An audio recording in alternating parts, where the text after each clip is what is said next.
Hello. Today we'll be reading the story of Puss in Boots.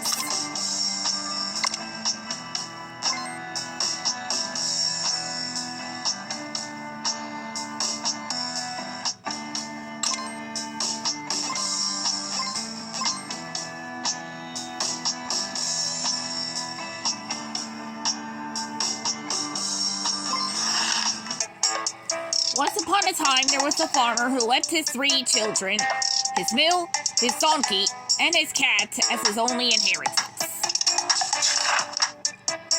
The eldest son received a mill with which he could grind grain and make bread.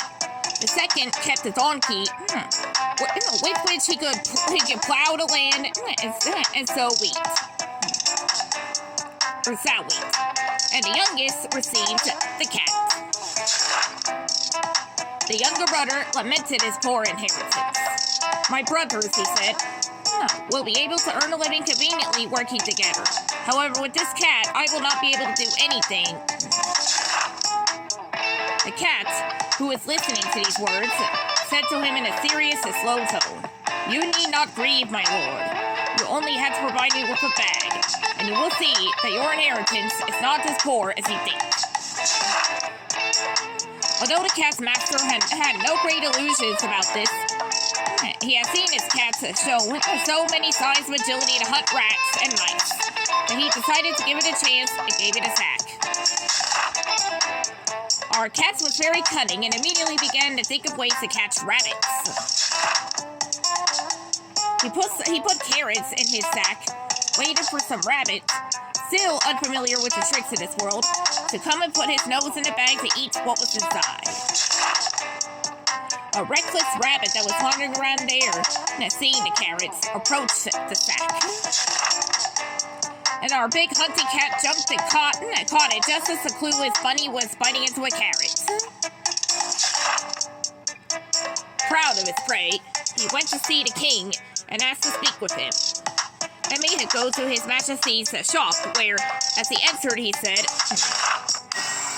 "Behold, your majesty, a field rabbit that the Marquis of Carabas sends you as a gift." Marquis of Carabas was the name that the cat had invented to pretend that his master belongs to the nobility. "Tell your master," replied the king, "that I thank him." On another occasion, he hid behind a tree, always leaving his sack open. This time 2 rabbits entered, and he hunted both. He immediately went to offer them to the king, just as he had done with the previous rabbits. The king also welcomed these 2 new rabbits and ordered them to give him something to drink. The cat continued like this for 2 or 3 months, hunting rabbits for the king. From time to time, he would bring game products from his master to the king, telling him that his master had sent them to him.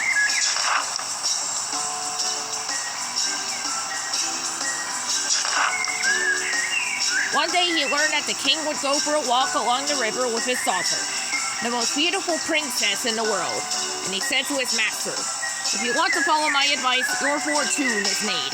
You only have to bathe in the river, in the place that I will show you, and I will do the rest." The Marquis of Carabas did as his cat advised him, not knowing what it would do. While he was bathing, the king passed by, and the cat began to shout with all his might, "Help, the Marquis of Carabas is drowning!" Hearing the cry, the king recognized the cat that had so many times brought hunting and ordered his guards to quickly come to the aid of the Marquis of Carabas. Since the Marquis was handsome, the king's daughter found it very much to her liking. It was enough for the Marquis of Carabas to give her a respectful and tender look, and she fell madly in love.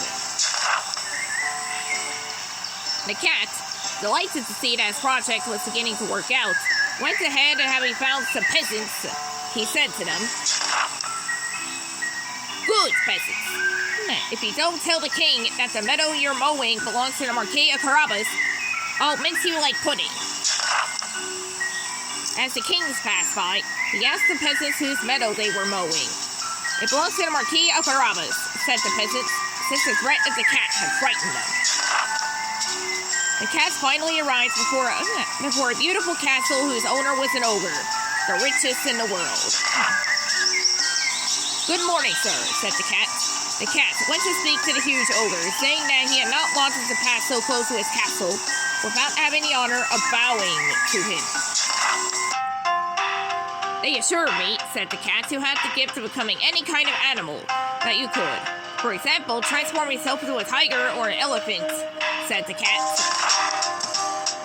It is true, and to prove it, you will see how I become a tiger, said the ogre. You will see that you are absolutely right to be afraid, said the ogre.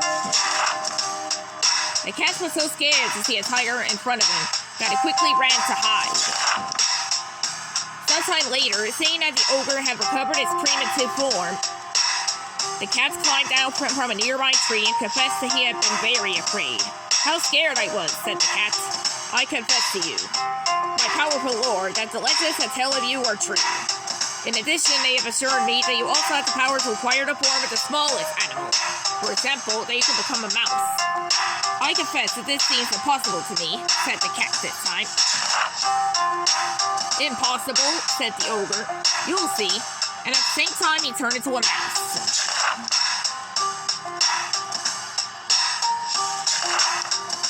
As soon as the cat saw the mouse, the cat jumped on it and ate it. Meanwhile, the king, who saw the ogre's beautiful castle as he passed, wanted to enter. The cat, hearing the noise of the carriage going over the drawbridge, ran ahead and said to the king, Oh, Lord Marquis, exclaimed the king, does this castle belong to you too? The king, delighted with the good qualities of the Marquis of Carabas, like his daughter, seeing the valuable goods he possessed, said to him, after having eaten,